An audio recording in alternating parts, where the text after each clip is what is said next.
What does a person think of when they think of Stalybridge? If you'd have said Errol Shipman, Britain's biggest mass murderer, Mara Hindley, Britain's most evil woman, and Dale Cregan, psycho cop killer, of course you would have been wrong. You'd have been talking about its neighbour, Hyde. And Stalybridge, like any person who finds out that a neighbour is a psycho, is shocked and horrified, and a little bit jealous of its notoriety, and very worried about what it could mean for property prices.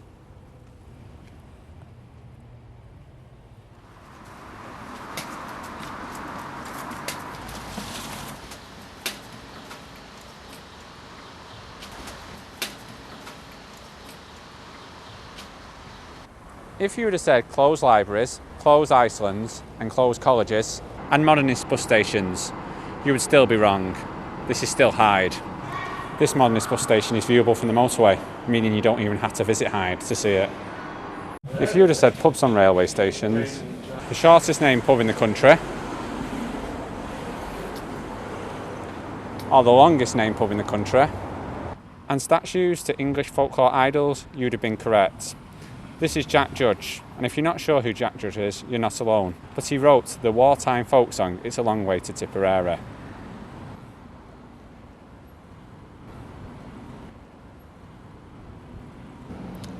Tipperary is a long way from Stalybridge, and to this day, it's a journey that very few make.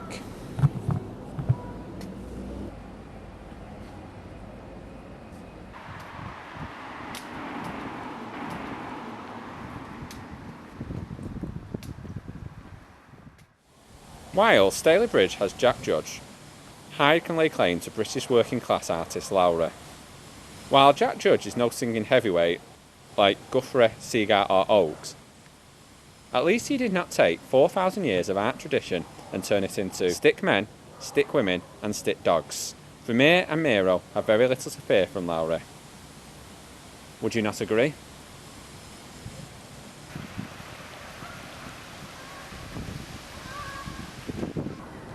You may ask, what else does Stalybridge have?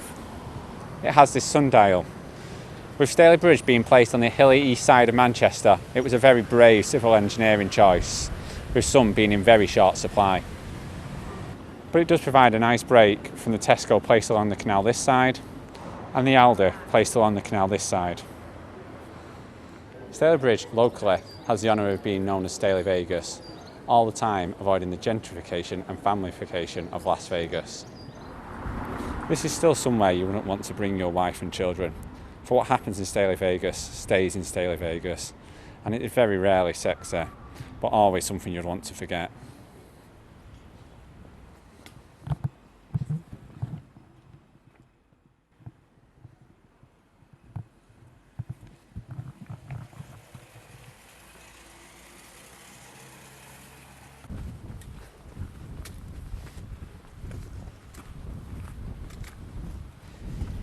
Hyde and Stalybridge had the great fortune of being placed on the edge of the monotone Pennines. For the lovers of beauty who consider walking the Dolomites to be one of life's great pleasures, they may find that walking the Pennines is one of life's great chores. But like all lovers of beauty, they are wrong.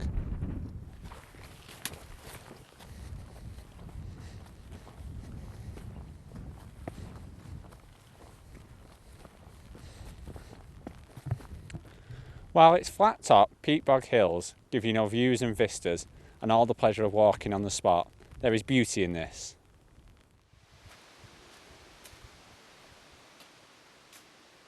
For those who prefer chocolate box Tallinn or chocolate box Bruges over the cities of Paris and New York, then go to the Dolomites, go to Tallinn, go to Bruges, or just stay at home and imagine what a mountain looks like. Imagine what a city looks like. For the Pennines is a used landscape. Here you have the beauty of man's interaction with nature. Dry stone walls, quarries, unidentified industrial buildings, reservoirs, more unidentified industrial buildings, dry stone walls, quarries. Here you see man clashing with nature, and the fight seems fair. You may think this landscape would look beautiful in the snow of winter, a situation that is still unclear.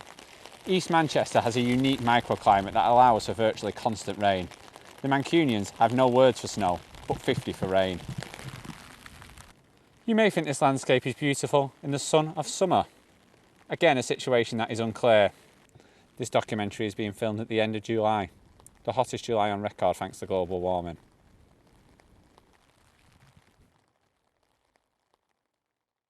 When the sun does shine, the peaks quickly dry out, and just as Stalybridge became Staley Vegas, the Pennines can become the California wildfires.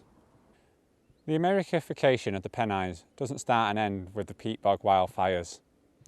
Fat American tourists like to come here to shoot a fat English bird, a grouse. The grouse is poorly evolved, it is fat and low flying, making it an easy target for stupid hunters.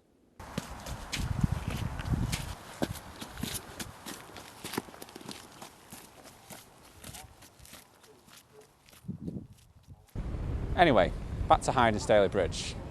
Where they come into their own, like most British towns, is their supermarkets. This Tesco is located by the canal, perfect for a 19th century boat driver. Equally well located is this Morrison's, placed by the motorway for the modern car driver.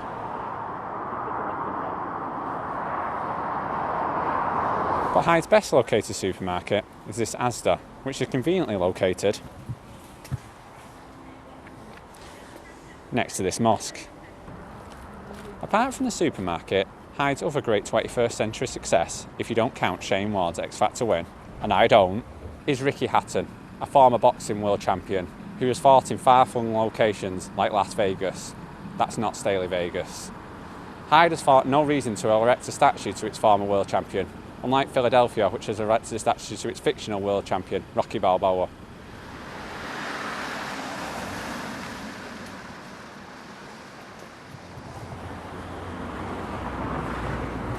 Instead, Hyde erected this steel statue to its 1904 to 1906 water polo world champions. Strangely, this steel statue was not erected until after 100 years after Hyde's famous victory, meaning no living person who saw the event was there to see the erecting of a statue. Does this mean Hyde cheated? I don't know. But Paris, the 1907 champions, still have not erected a statue to their victory, meaning what great lengths did they go to steal Hyde's crown?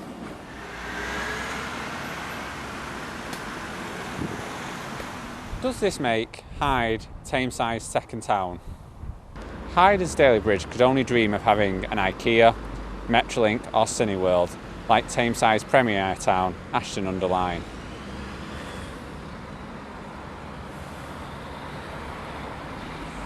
Hyde's Overspill estates are giving it a different feel to Stalybridge and Ashton.